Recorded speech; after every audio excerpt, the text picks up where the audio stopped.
विना रागाद्याक्षयमुपागता यस्य ब्रह्मा वा विष्णुर्वा हरो जिनो वा नमस्तस्मै। जो विद्यादि सागर सुधी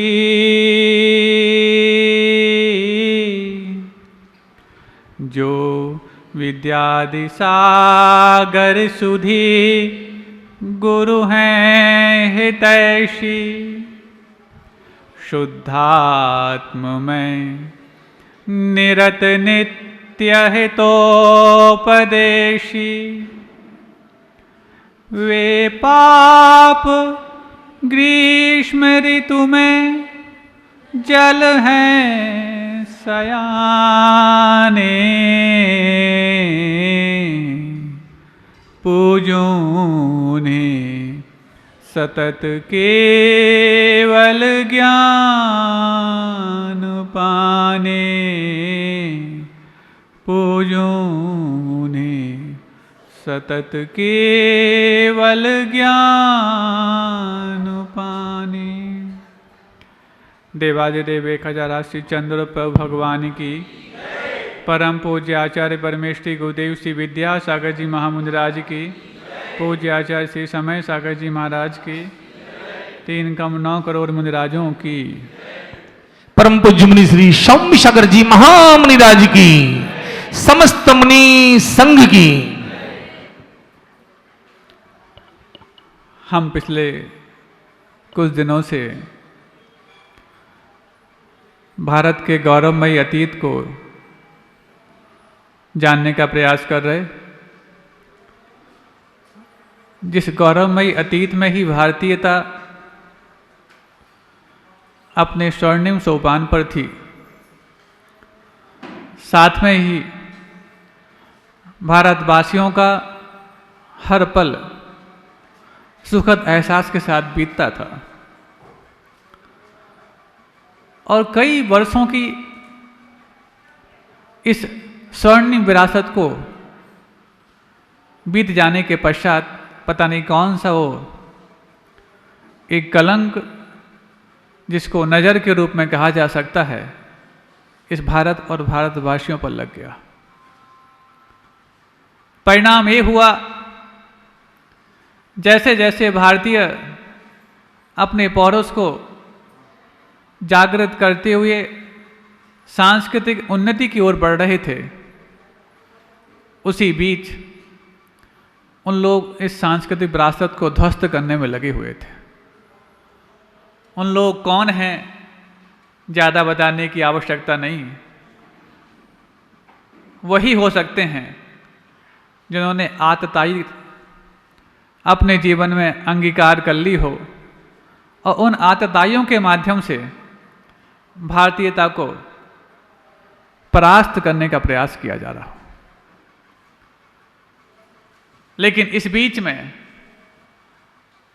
पराजित होने वाले भारतीय परेशान नहीं हुए और जो परेशान थे वो पराजित नहीं हुए, क्योंकि सत्य परेशान भले ही हो जाए पराजित नहीं हो सकता। परेशान होना इसलिए भी संभव है क्योंकि सामने वाला पूरी तैयारी के साथ आया था, लेकिन पराजित होना इसलिए संभव नहीं क्योंकि हमारी तैयारी आज की नहीं अनादिकालीन थी।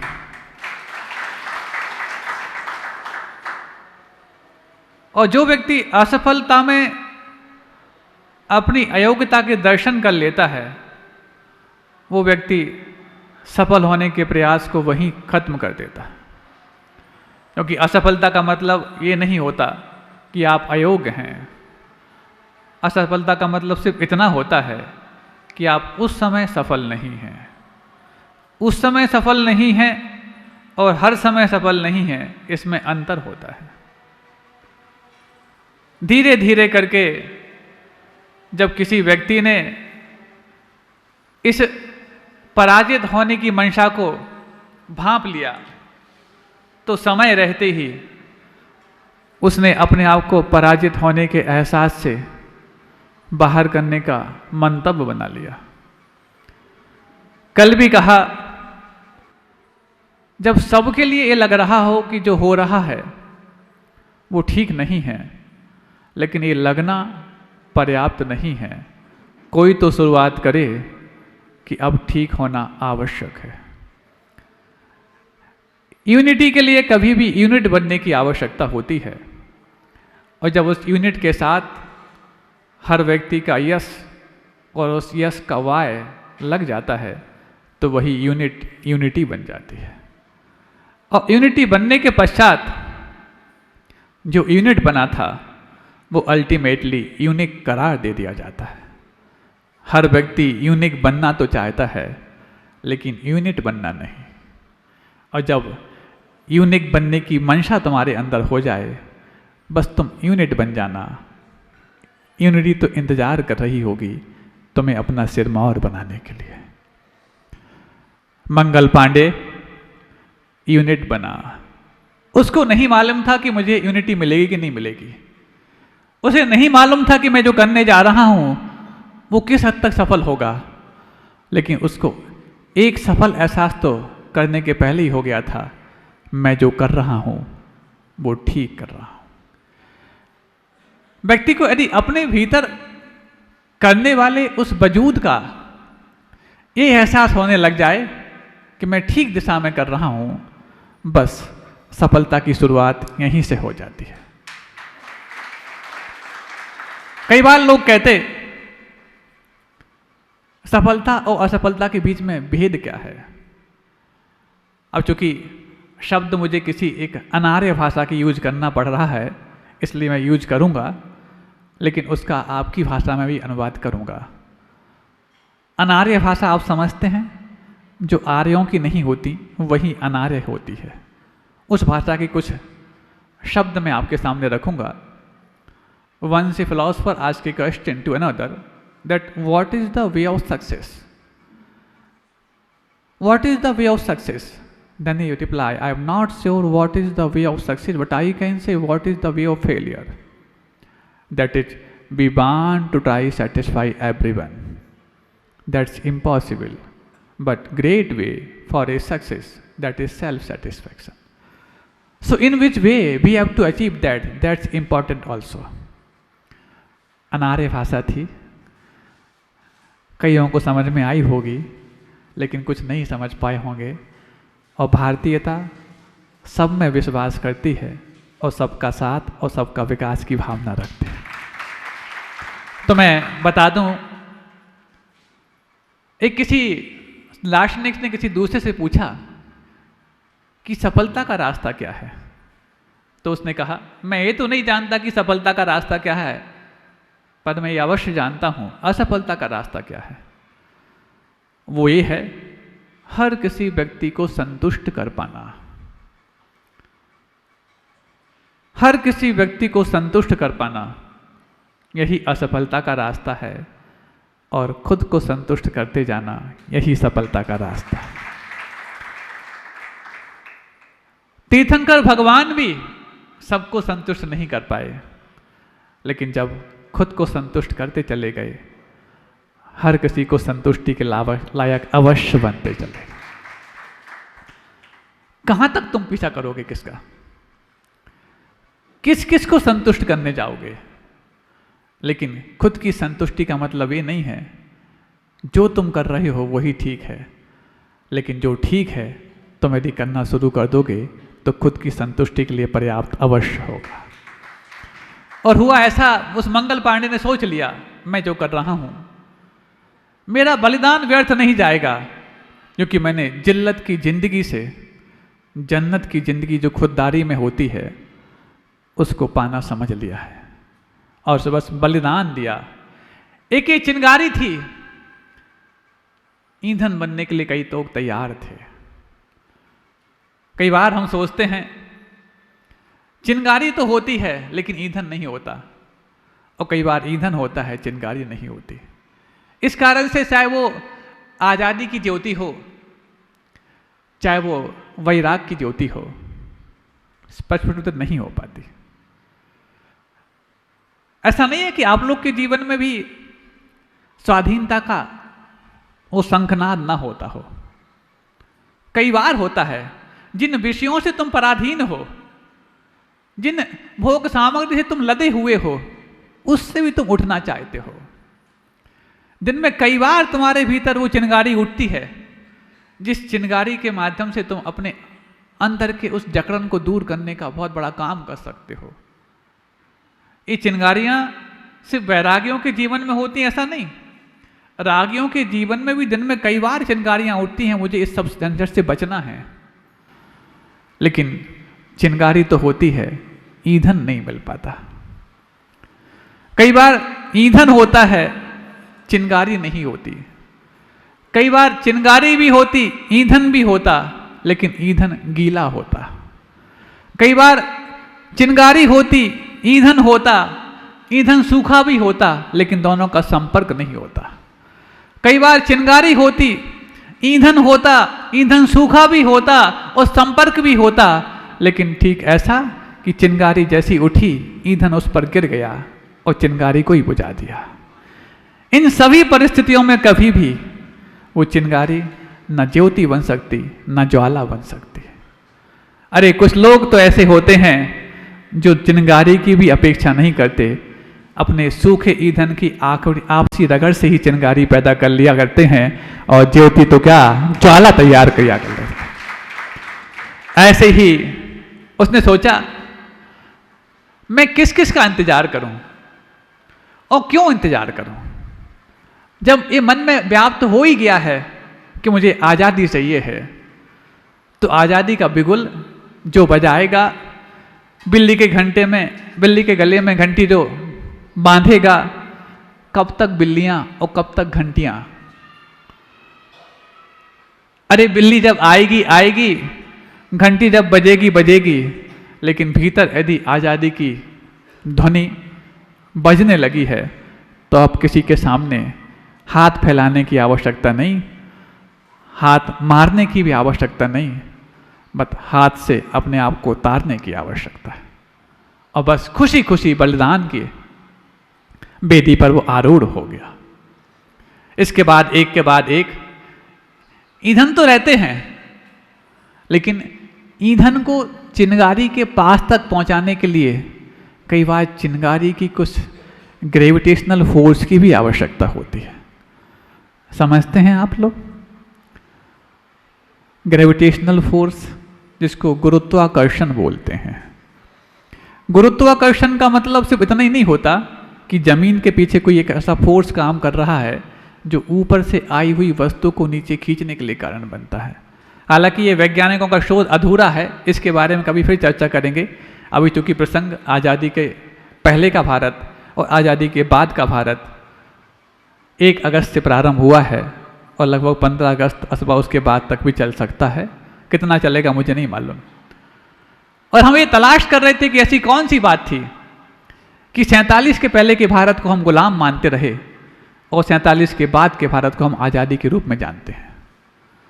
ये तय कर पाना ही बहुत कठिन है, क्योंकि पहले भी कहा, जेलों में अपराधी पहले भी थे, आज भी हैं। हथकड़ियाँ और बेड़ियाँ लोगों के हाथों और पैरों में पहले भी थीं, आज भी हैं। ऐसा नहीं थी कि पहले जेल ठूसी गई थी और आज पूरी खाली हो गई हैं। फिर अंतर ऐसा क्यों कि पहले हम गुलाम माने थे और आज हम आज़ाद मानते हैं। जेल के भीतर भी जो कैदी है वो अपने आप को आज़ाद भारत का कैदी मानता है, और पहले जो जेल के भीतर कैदी थे वो गुलाम भारत के कैदी माने जाते थे। इस भेद को समझ पाना ही बहुत अनिवार्य है, और जो इस भेद को नहीं समझ पाएगा कभी आज़ादी का आनंद भी नहीं ले पाएगा। आप लोग अपने आप को आज़ाद भारत के बाशिंदे मानते हो? मानते हो? संशय है लगता है, तब तो आपकी उस ध्वनि में भी वो हुंकार नहीं है। अरे तुम तो आज़ाद भारत में जीते हो, आज़ाद हो या नहीं इस बारे में हुंकार नहीं भर पा रहे हो। वो तो गुलामी की बेड़ियों के भीतर भी अपने आप को आज़ाद पाने की हुंकार भरने के लिए तैयार खड़े हैं। बस एक के बाद एक, मंगल पांडे, फिर उसके बाद एक वीरांगना।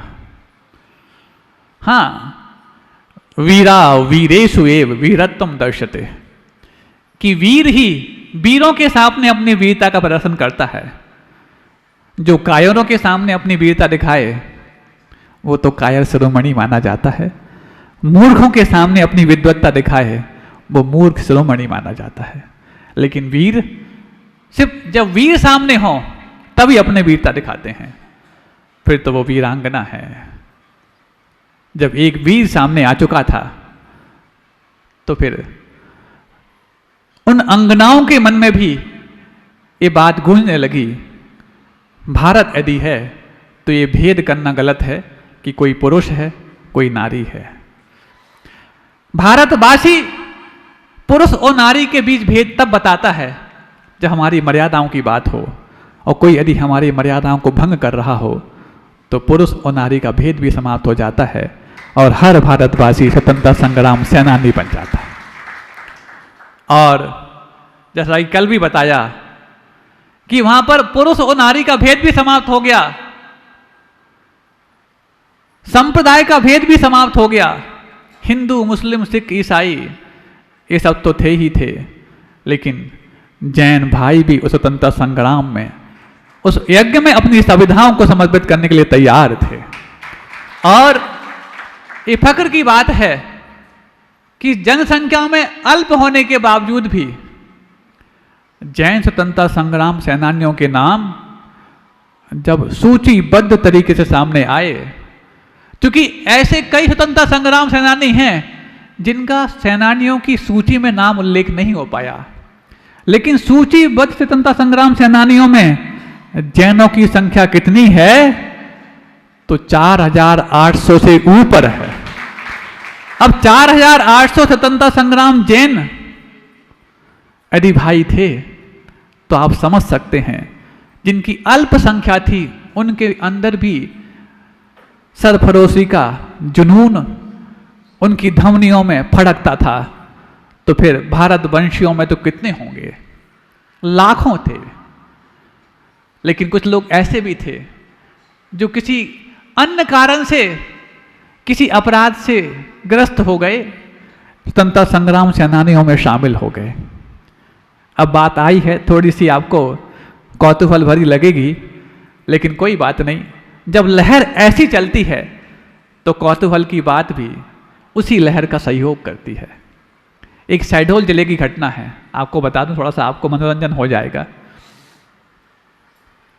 एक ईंट चोर करता था, ईंट की चोरी करता था एक भाई, और ईंट चोरी करते करते वो कहीं भी ईंटें पड़ी हों चोरी करता था। उसका यही था, ये चोरी एक व्यसन होता है, और जिस चीज़ की चोरी करने की लत लग जाती है व्यक्ति उसी को करना चाहता है। बाजू में दूसरी बहुमूल्य वस्तु भी बड़ी रहे तो उसकी ओर ध्यान नहीं जाता, उसका तो ईंटा चोरी करने का ही उसका धंधा है। इसी बीच में पुलिस को पता पड़ गया कि कोई ईंट चोरी करने वाला यहाँ पर आया है। पुलिस उसके पास पहुंची और जैसी रंगे हाथों उसके हाथों में ईंटें पाई गईं, वो कहने लगा इंकलाब जिंदाबाद, इंकलाब जिंदाबाद। और उस ईंट चोरी करने वाले का नाम भी स्वतंत्रता संग्राम सेनानियों में आ गया। जैन नहीं था लेकिन था तो भारतीय। मतलब उस समय ऐसी लहर थी कि बस इंकलाब जिंदाबाद तुमने ये नारा लगा दिया तो तुम्हारे लिए स्वतंत्रता संग्राम सेनानी के अपराधी का दर्जा प्राप्त हो गया। वो भले ही कानून की निगाह में अपराधी हो, लेकिन भारतीयों की निगाह में तो वो एक शहीद और स्वतंत्रता संग्राम सेनानी के रूप में शुमार होता था। और धीरे धीरे करते ये आज़ादी की लहर पूरे भारत में व्याप्त हो गई। न सिर्फ भारत में बल्कि विदेशों तक ये लहर चलती चली गई। उसी बीच कट्टरपंथी भी और नरमपंथी भी, गर्म दल भी और नरम दल भी एक के बाद एक इस आज़ादी की आहुति में अपने आप को समर्पित कर रहे थे। आपने नाम सुना होगा अंडमान निकोबार का। आज तो एक टूरिस्ट प्लेस के रूप में जाना जाता है, लेकिन उस समय काला पानी के नाम से विख्यात था। वहां पर एक सेलुलर जेल है, लोग आज उस जेल को देखने जाते हैं मनोरंजन के लिए, लेकिन जिन्होंने अपने तन मन धन और चेतन सब के लिए वतन की रक्षा के लिए सौंप दिया हो, वो वहां पर अपनी आहुति के लिए पहुंचते थे। मई की घटना है और 1930 के दशक की घटना है। उस समय होड़ लग गई कि अब आजादी को पाने के लिए हमारे लिए एक के बाद एक श्रृंखलाबद्ध तरीके से अपना बलिदान देना है और जेल के अंदर देना है। ठीक है, हम जेल के बाहर बलिदान नहीं दे पाए, इसलिए जेल के भीतर हम झोंक दिए गए, लेकिन अब जेल के अंदर सीरियलिटी के माध्यम से हमारे लिए होता ना, सीरियल विस्फोट भी होते हैं, श्रृंखलाबद्ध तरीके से विस्फोट होते हैं, तो वहां पर श्रृंखलाबद्ध तरीके से अपने आप को शहीद करने की जेल के बंदियों ने एक व्यूह रचना कर ली कि हर 1-2 दिन में एक व्यक्ति आमरण अनशन करके मरण को प्राप्त करेगा। और ऐसे कई लोगों ने एक साथ आमरण अनशन प्रारंभ कर दिया। सुन रहे हो? काहे के लिए? तुम लोग को आजाद करने के लिए। तुम लोग को आजाद करने के लिए व्यक्ति मरने के लिए तैयार था, और तुम आजाद भारत में भी ठीक से जीना कितना जानते हो पता नहीं। और आजाद भारत में जीना ठीक से वही जानता है जो आजादी का मकसद पूरा करना जानता है।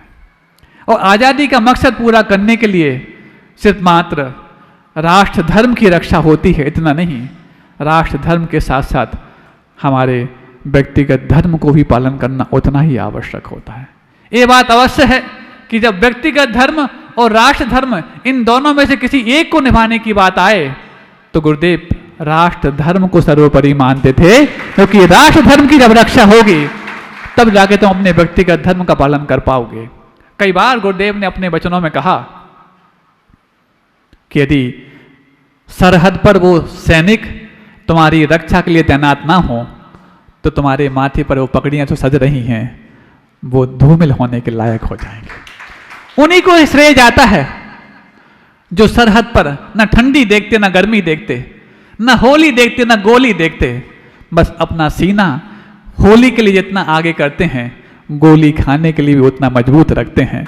उनकी एक बदौलत है कि आज तुम सुकून से इस सभा में धर्म ध्यान कर पा रही हो, गुरुओं के वचनों को सुन पा रहे हो, उनके वचनों को सुन करके अपने आयतनों के निर्माण कर पा रहे हो। और आयतनों के निर्माण मात्र हो तो क्या, पूज्य गुरुदेव के आगमन से जिस आयतन को अतिशय क्षेत्र का दर्जा प्राप्त हो गया हो, ऐसे उस अतिशय क्षेत्र के निर्माण के लिए तुम तैयार हो पा रहे हो। तो राष्ट्र धर्म और व्यक्तिगत धर्म की जब बात आए तो राष्ट्र धर्म सर्वोपरि है, और जब राष्ट्र धर्म सर्वोपरि मानने के पश्चात जब हमारे पास समय निकल पाए तो व्यक्तिगत धर्म भी उतना ही जरूरी है। तो बस एक के बाद एक आमरण अनशन की तैयारी है। अब जैसे ही उन फिरंगियों को पता लग गया, अभी तक तो ये नाक में दम जेल के बाहर करते थे, अब तो जेल के भीतर भी इन्होंने नाक में दम करना प्रारंभ कर दिया है। और ये इनके अंदर जो ज्वाला पैदा हो गई है, अब उस ज्वाला को न कोई फायर ब्रिगेड, न कोई सीज फायर, न कोई रेत और न कोई कंबल बुझा सकता है। तब क्या किया जाए? जिस संकल्प को लेकर के आगे बढ़ रहे हैं उसी संकल्प को ध्वस्त किया जाए। इन्होंने ठान लिया है कि आमरण अनशन करेंगे, तो इनको हम अनशन करने नहीं देंगे। सुन रहे हो?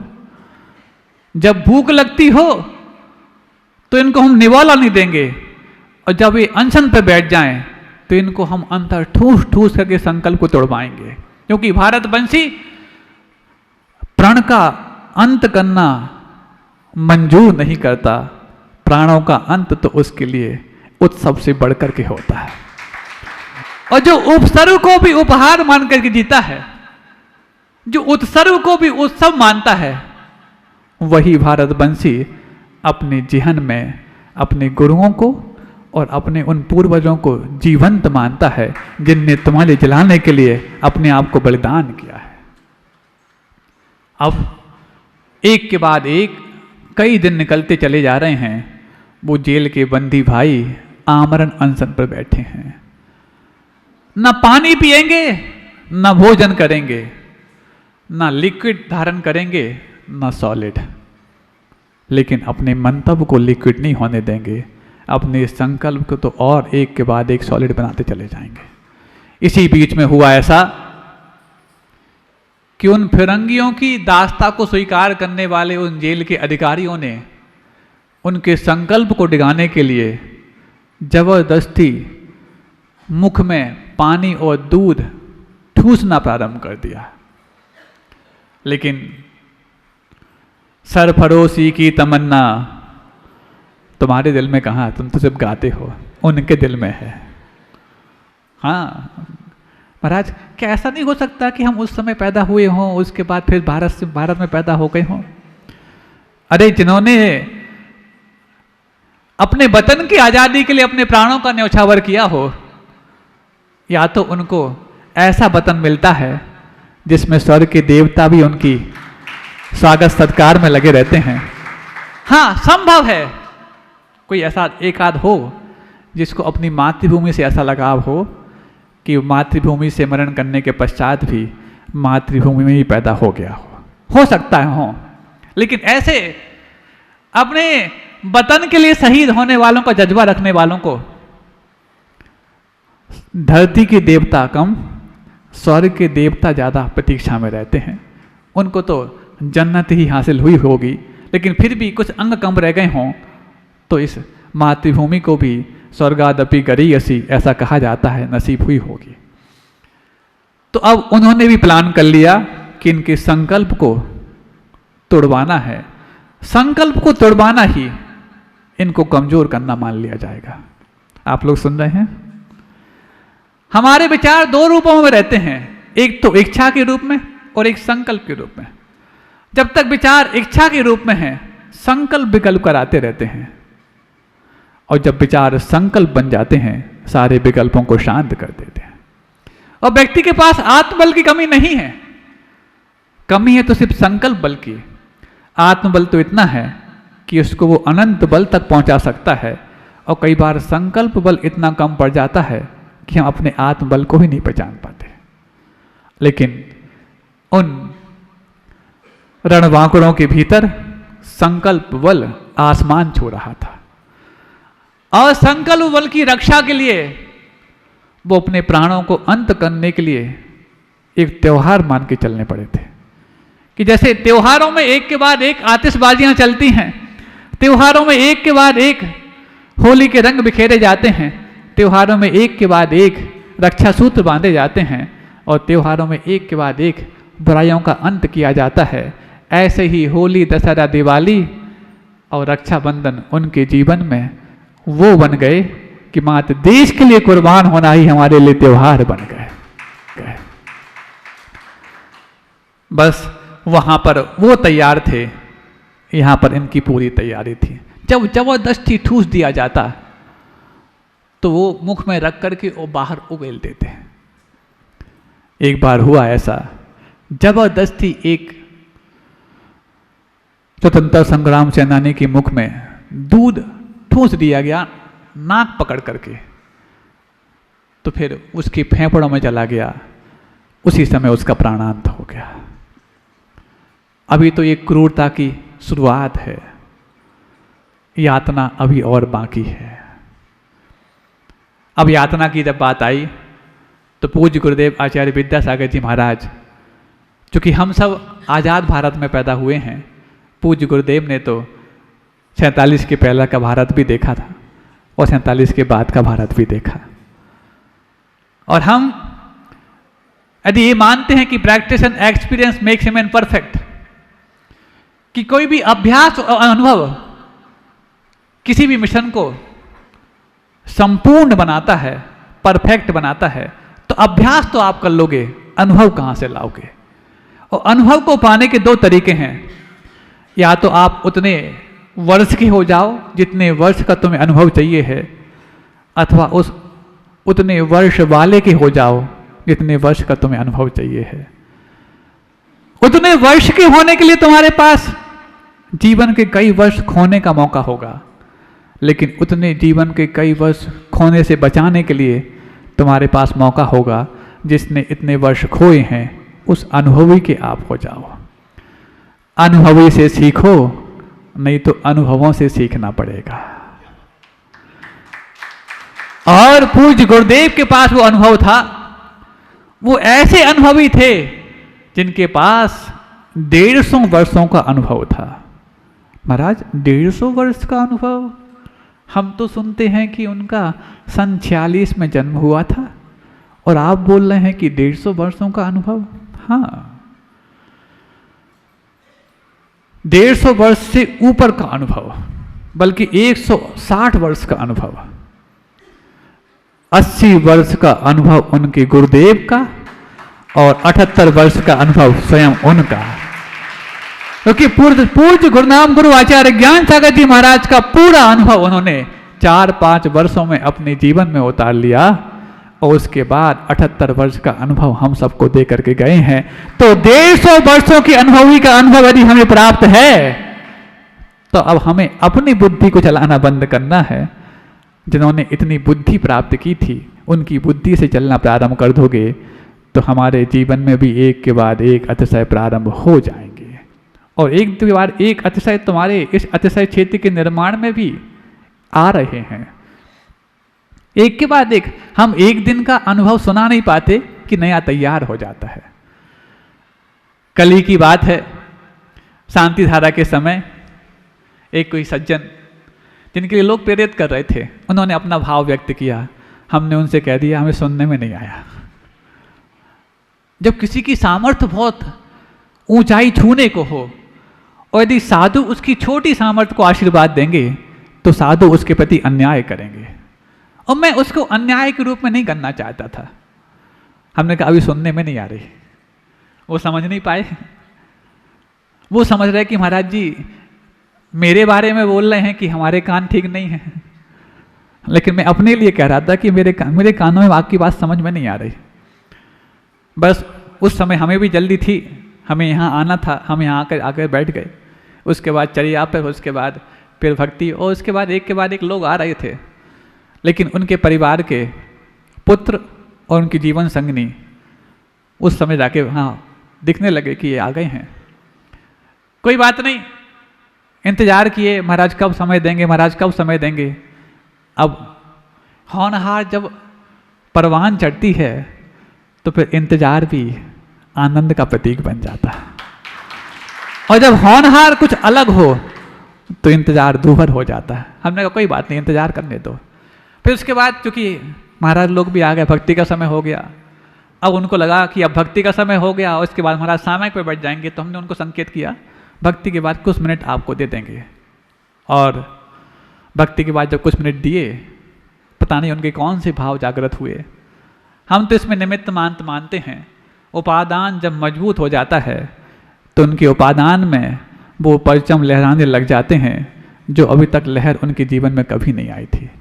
और बस जो भाव सुबह लेकर के आए थे अतिशय क्षेत्र के निर्माण के लिए, उस भाव को दोपहर में उन्होंने 20 गुना बढ़ा दिया।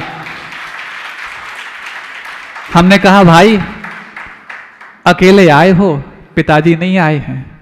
बोले महाराज मैं अकेला नहीं, पिताजी का आशीर्वाद लेकर के आया हूं। एक बार चूंकि नाम उनका वो पुकारेंगे ही, अभी तो हम भूमिका बना रहे हैं।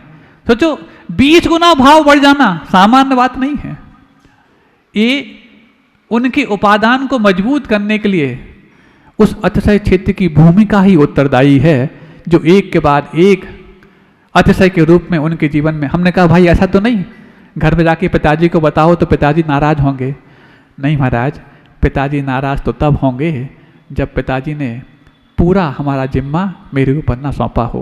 उन्होंने तो ये कहा था जो करके आओ सोच समझ के करके आना। और जब सोच को समझ मिल जाती है गुरुओं की तो फिर गुरु का भी आशीर्वाद मिल जाता है और पिताजी का भी वरदान मिल जाता है। नाम तो उनका भले ही, अब वो नल और नील तो अलग होते हैं, लेकिन आप उनको किसी दूसरे नाम में जानते हैं। हम समझ नहीं पाते कि ये नारी का नाम है कि पुरुष का नाम है। जूली है नाम, लेकिन उसके बाद जब उनके आगे जो सरनेम लगता है वो नायक के रूप में लगता है, और नायक तो नायक के रूप में ही होता है। एक के बाद यहाँ पर नाम लेकर के किसी को आगे बढ़ा रहे हों, दूसरों को पीछे कर रहे हैं, ऐसा नहीं। जब त्याग उनका कुछ अलग होने लग जाता है तो त्यागी के मुख से उनका नाम अवश्य निकलने लग जाता है। और त्यागी का नाम त्यागी ना बोले तो कौन बोले, आप लोग तो बोलोगे ही बोलोगे, लेकिन मैं नहीं चाहता था कि नाम बोलूं, लेकिन निकल गया, आप क्या कर सकता हूं, उनका पुण्य निकलवा देता है। हाँ है। और जिनका नाम नहीं बोला है इसका मतलब समझना कि उनका त्याग मेरे दिमाग में नहीं है। कई बार नाम बोलने में उनका पुण्य तेज बढ़ रहा हो तो बोल जाता है, लेकिन जिनका पुण्य धीरे धीरे बढ़ रहा हो उनका नाम हृदय में बढ़ता चला जाता है।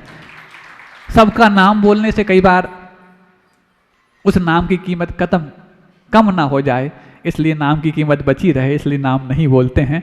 वो सब गुरुदेव के अतिशयकारी आशीर्वाद के पात्र हैं जिन्होंने गुरुदेव के अतिशय से अपने जीवन में अपने आशय को दुराशय से बचा करके अतिशय के रूप में प्राप्त करा लिया है। बस वो कुछ लोग जो अभी भी दुराशय के शिकार हैं, अभी शिकार तो नहीं हैं, दुराशय के शिकार से तो बच चुके हैं, लेकिन दुराशय को सदाशय में बदलने के लिए धीरे धीरे कदम बढ़ा रहे हैं। वो मुझे मालूम है दिवाली तक उनके कदम मंजिल तक पहुंच ही जाएंगे, क्योंकि आप ही लोग बोलते हो बाणियों की बारात कितनी भी देर निकले अंतों तक तो बताओ ना, तो तुम्हारी अंतों तो दिवाली को होने वाली है, पहुंच ही जाएगी। हम भी जल्दी नहीं चाहते क्योंकि इतने सारे लोग, सबको भोजन कराना है, तो सब एक के बाद एक आए तो ठीक है, नहीं है तो वहीं पर धमा चौकड़ी होने लग जाएगी। तो हम बात कर रहे थे उस सेलुलर जेल की यातनाओं की बात, यातनाओं की हम बात कर रहे थे। एक बार पूज्य गुरुदेव पूरे संघ सहित जेल गए, सागर जेल में। अगले दिन समाचार पत्रों में लिखा था आचार्य विद्यासागर जी जेल में।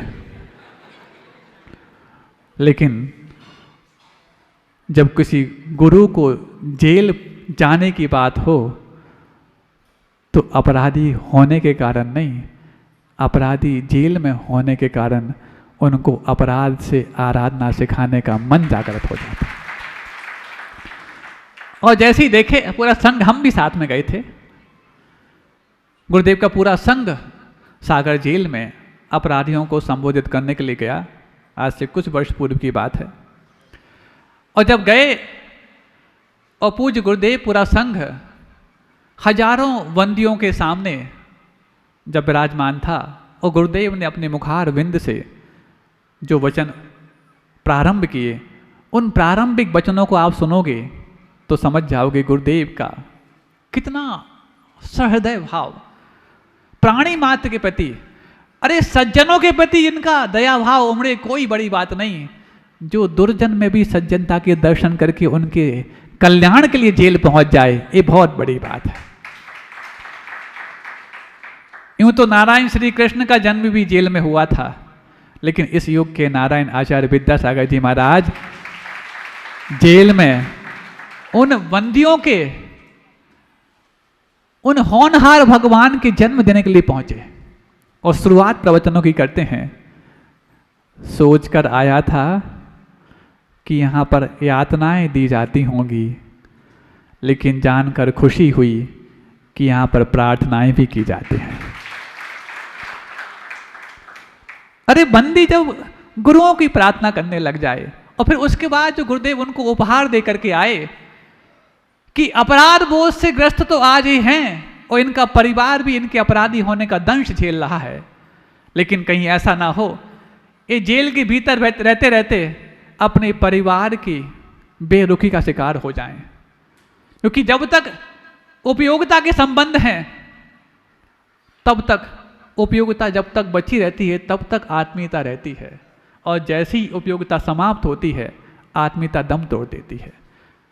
वो गए जमाने जब रिश्ते आत्मीयता के होते थे, अब तो उपयोगिता के रहने वाले भी बहुत कम बचे हैं।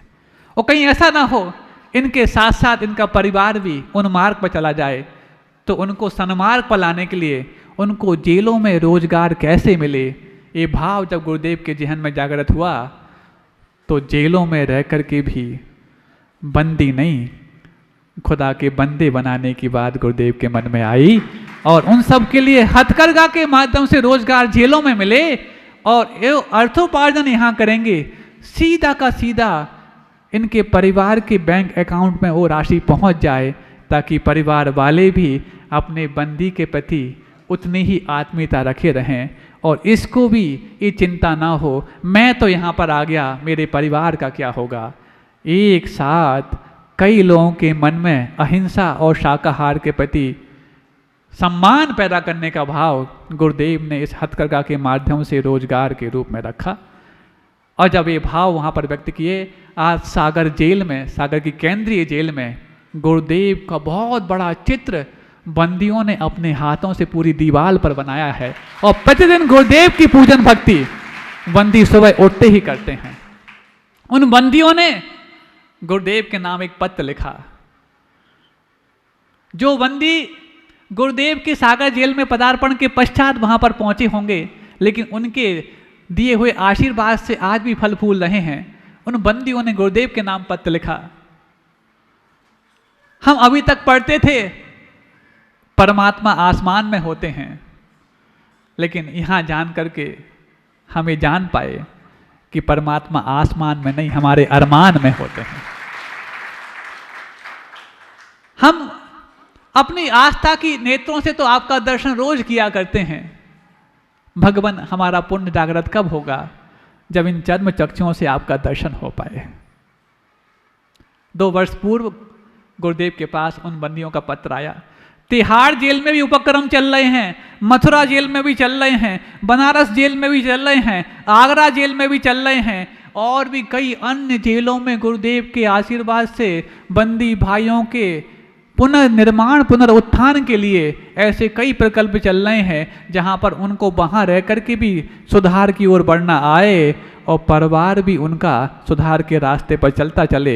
बस शर्त इतनी है कि यहाँ से निकलने के पश्चात तुम्हें रोजगार के लिए दूसरों के सामने ना हाथ फैलाना पड़े, ना किसी के गले पड़ना पड़े, बल्कि अपने हृदय में गुरुओं के वचन को स्थापित करने के साथ साथ हर व्यक्ति और हर जीव के उत्थान की बात तुम्हारे जहन में आए और तुम फिर पुनः उसी सम्मान के साथ इस मूल धारा में शामिल हो पाओ जिस मूल धारा से थोड़े भटकने के कारण तुम्हें जेल में आना पड़ा था। और ऐसे कई प्रकल्प चल रहे। तिहाड़ जेल के बंदियों ने पत्र लिखा, भगवान मुझे नहीं मालूम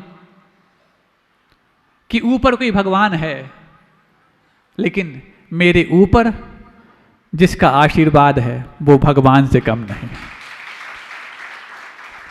और ऐसे करुणामय शब्द उन्होंने लिखे, क्योंकि पूरा पत्र अभी मेरे सामने नहीं है।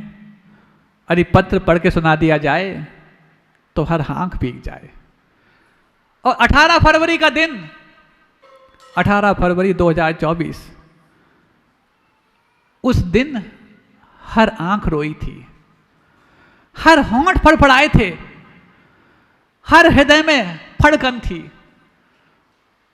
इस बात की कि जिनका प्रकाश आज तक हमारे लिए उजाला देता था, आज वो कहीं और उजाला देने लायक बन गए हैं। लेकिन इस अफसोस के साथ जीना हमारे गुरुदेव के साथ न्याय नहीं माना जाएगा, क्योंकि प्रकाश पुंज कभी अपने प्रकाश को देना बंद नहीं करते। एक स्थान से दूसरे स्थान पर स्थानांतरित होकर के दूसरी जगह वैसा ही उजाला दे रहे हैं जैसा हमें दे रहे थे। पहले वो प्रभात के सूर्य थे जिनके भौतिक शरीर को इन आंखों से हम देख पाते थे। हम इतने पुण्यशाली थे कि उनके प्रकाश में अपने अज्ञान के अंधकार को दूर कर रहे थे और उनको भी देख रहे थे, उनके प्रकाश में खुद को भी देख रहे थे। आज वो प्रभात के सूर्य नहीं, प्रखर सूर्य हो गए हैं, जो 12 बजे का सूर्य होता है। हमारी इन चर्म चक्षुओं में इतनी ताकत नहीं कि उस प्रखर सूर्य की रोशनी को हम देख पाएं, लेकिन इतनी ताकत अवश्य है उनकी रोशनी में खुद को देख पाएं, अपनी अज्ञानता को पहचान पाएं। दुनिया ज्ञानी उनको मानती है जो दूसरों के अज्ञान को जानता है। लेकिन गुरुदेव कहते हैं सबसे बड़ा ज्ञानी वो जो अपने अज्ञान को जानता है। दूसरों के ज्ञान को जानने वाला भी ज्ञानी नहीं और दूसरों के अज्ञान को जानने वाला भी ज्ञानी नहीं। जो अपने अज्ञान को पहचान जाता है वही ज्ञानी सबके लिए सम्मान के योग्य हो पाता है। और तुम भी अपने अज्ञान को पहचानने लग गए हो कि हम कितनी बड़ी मूर्खता के शिकार थे, जिस पाप से बचने के लिए हमने परिग्रह इकट्ठा करना शुरू किया था ताकि उसको धर्म ध्यान में लगाएं। हम उसी परिग्रह में रच पच करके पापी और बनते चले गए। और इस पापी बनने के अज्ञान के दर्शन जब हमारे ज्ञान में हो जाते हैं, एक के बाद एक धर्मात्मा पुण्यात्मा बनने की ओर अग्रसर हो जाते हैं और नए नए कारनामे उनके जीवन में होने लग जाते हैं। तो हम बात कर रहे थे सेलुलर जेल की, बीच में जेल की बात आई। आज़ादी के बाहर, आज़ादी के बाद की जेल के दर्शन भी हमने आपको कराए और आज़ादी के पहले के जेल के दर्शन हम आपको करा ही रहे हैं। तो बस एक भाई के जबरदस्ती दूध पिलाने के कारण उसके फेफड़ों में दूध भर गया, प्राणांत हो गया। उसके बाद तो यातनाओं का मंजर और प्रखर हो गया, और प्रखर हो गया। जब उन्होंने समझ लिया कि अब ये ऐसे मरने लग गए हैं, ऐसे मरने लग गए हैं, हम इनको मरने से बचाना चाहते हैं लेकिन इनको मरने से बचाने के प्रयोग में भी ये मरना पसंद कर रहे हैं। तो फिर बस हुआ ऐसा, अभी तक तो नाक बंद करके दूध पिलाते थे, अब नाक में नली ठूस ठूस करके दूध पिलाने लग गए। सुन रहे हो? जब कोई वेंटिलेटर पे होता है और जब मुख से भोजन नहीं कर पाता, नाक के माध्यम से लिक्विड भेजा जाता है, लेकिन नाक में नली डाल करके यातनाएं दी जाती और हम इनको ये नहीं खाना पीना चाहते हैं, फिर भी कोई मानवाधिकार आयोग मानवाधिकारों का उल्लंघन हमारे ऊपर ना आरोपित कर दे, इसलिए चित्र भेजे जाते थे कि देखो हम इनको नाक से भी दूध पिलाने का प्रयास कर रहे हैं लेकिन ये पीना नहीं चाहते, हम क्या करें। लेकिन नाक से दूध पिलाने के प्रयोग में नाक के अंदर बार बार नली को आगे पीछे किया जाता था ताकि यातनाएं और तीव्र और क्रूर हो जाएं। सुन रहे हो? आप सुख शांति से भोजन कर पाए। लोगों ने उस वक्त आपकी सुख शांति के लिए भोजन का त्याग किया और यातनाओं का ग्रास खाया। क्यों? सिर्फ तुम्हारे लिए। क्या तुम याद कर पाओगे उनके लिए? सिर्फ एक दिन याद कर लेते हो 15 अगस्त को, सिर्फ एक दिन याद कर लेते हो। जरा याद करो कुर्बानी, बस एक गीत गा लिया, हो गया इतिश्री। अभी इसलिए हम आपको 15 दिन याद करा रहे हैं ताकि आपको लगे कि आपकी आज़ादी कितनी कीमती है और तुम किस अनमोल आज़ादी के उपहार को अपने जीवन में प्राप्त किए हो और ये उपहार तुम्हें देना क्यों आवश्यक था। ऐसी एक बार की बात याद आ गई। एक कोई व्यक्ति, बच्चा था, बच्चा मतलब इतना भी बच्चा नहीं कि छोटा अबोध हो, किशोर अवस्था में था। अचानक ही कीचड़ में फंस जाता है और दलदल में फंस जाता है। और दलदल में फंसने के कारण होता ऐसा है कि जितना हाथ पैर चलाता है उतना धंसता चला जाता है। आपको बता दूं, कभी आप दलदल में फंस जाएं तो कैसा करना चाहिए बता दूं। कोई सा दलदल हो, चाहे वो पानी और रेत का दलदल हो, चाहे तुम्हारे धन और तुम्हारे मूर्छा का दलदल हो, उससे बचना हो तो क्या उपाय किए जाएं। दलदल में फंसने वाला व्यक्ति जितने हाथ पैर चलाता उतना धंसता चला जाता। लेकिन एक तरीका है दलदल से बाहर आने का, तो उस दलदल में शांत पड़े रहो, अपने आप दलदल आपको ऊपर उठाता जाता है। क्यों? इसमें एक विज्ञान है, क्योंकि आपकी डेंसिटी, आपका घनत्व बहुत कम है बजाय की रेत और मिट्टी के घनत्व से। जिसका घनत्व कम होता है वो ऊपर आता है, जिसका घनत्व ज़्यादा होता है वो नीचे जाता है। ये विज्ञान के सिद्धांत हैं। आपका घनत्व कम है लेकिन आप जो छटपटाते हैं, घबरा जाते हैं, अपने हाथ पैरों के बोझ से ही दलदल के नीचे पहुंच जाते हैं। लेकिन आप शांत पड़ जाओ, धैर्य रखो, दलदल धीरे धीरे एक एक इंच आपको ऊपर उठा जाएगा और आप बच जाएंगे। ठीक ऐसा ही है, इस परिग्रह के दलदल में जितने हाथ पैर मारोगे उतने धंसते चले जाओगे। और गुरु के वचन सुन करके बस शांत पड़ जाओ, अब धंसना नहीं है, तुम ऊपर उठते चले आओगे और एक बार पार हो जाओगे। कहते ना, जिसके पास कौड़ी नहीं है वो कौड़ी का नहीं है। कौड़ी नहीं होगी तो तुम बाजार में डूब जाओगे, और यदि कौड़ियां परिग्रह नहीं होगा तो तुम बाजार में डूब जाओगे, और परिग्रह ज्यादा बढ़ गया तो संसार में डूब जाओगे। बाजार में डूबने के बाद तो उबरने के फिर भी चांस हैं, और संसार में डूब गए तो अनंत काल से अभी तक उबर नहीं पाए, इस बात को समझ लेना। अरे अरबों की प्रॉपर्टी पड़ी है, पड़ी रह जाएगी। तुम्हारे सामने कम से कम कौड़ी की प्रॉपर्टी को करोड़ में बदलने का मौका आया है, तो उसको करोड़ बना देना, क्योंकि अतिशय क्षेत्र के निर्माण के बाद तो तुम्हारे करोड़ भी कौड़ी साबित हो जाएंगे। फिर लेके आना, महाराज सैकड़ों एकड़ जमीन है, कुछ एकड़ जमीन की राशि इस क्षेत्र के निर्माण में लग जाए। वो जमीन भी गड़े हुए धन के समान थी, अब उसको गाड़ के रखो, कोई काम नहीं आ रही है। और जो समय रहते समझ जाते हैं, उनकी समझ को ही दुनिया सम्मान करने के लिए तैयार पाई जाती है। समस्याएं तो बहुत हैं, और जो जैसे कोई डॉक्टर इलाज करता है ना, फोड़े को दबाए तो लात मारता है मरीज, लेकिन थोड़ी देर यदि उस डॉक्टर के दबाव को वो सहन कर ले, उसका मवाद निकल जाए, तो वही मरीज उस डॉक्टर के चरणों में जाके कहता है कि आपने मुझे बचा लिया। ऐसे ही जब गुरु तुम्हारे बरसों की मवाद उस सड़े हुए परिग्रह को निकालने की बात कहते हैं, तो तुम उछलते हो। लेकिन जो एक बार छेद हुआ और एक दबाव में आ तो करता है, लेकिन उसके बाद आहा ऐसा करता है, उनके चेहरों से पूछो, बताओ जिन्होंने अपने संकल्प पत्र भर दिए हैं, मवाद निकलने के बाद जो आनंद आता है, छोटा सा संकल्प भरने के बाद वो आनंद आने लग गया। लेकिन ध्यान रखना, किसी का मवाद बहुत कुछ तो निकल गया हो, थोड़ा सा बाकी रह गया तो और निकाल देना। और जिनका अभी थोड़ा निकला है, ज़्यादा बचा है, तो कई बार वो मवाद में मुंह तो बन जाता है, थोड़ा सा दबाए अच्छा लगता है, रहने दो बस, रहने दो, रहने दो बस, रहने दो। अभी वो मवाद थोड़ा कम पीटा जाता था और अंदर रह गया तो नासूर बन जाएगा। इसलिए जितनी सामर्थ्य है उतनी मवाद बाहर निकलवा देना, ताकि पूरा आनंद आपको आ जाए और पूरे निरोग तुम हो जाओ। महाराज आप अंडमान भी पहुंच जाते हैं और फिर आप अतिशय क्षेत्र में भी आ जाते हैं। पता नहीं गुरु जी जो कहते हैं वो बोलता चला जाता हूँ। अप्रासंगिक कुछ नहीं होता है, इतनी तो बात है। लेकिन अप्रासंगिक नहीं होते हुए भी आपके लिए आनंदकारी होता है, ये गुरुदेव का आशीर्वाद है।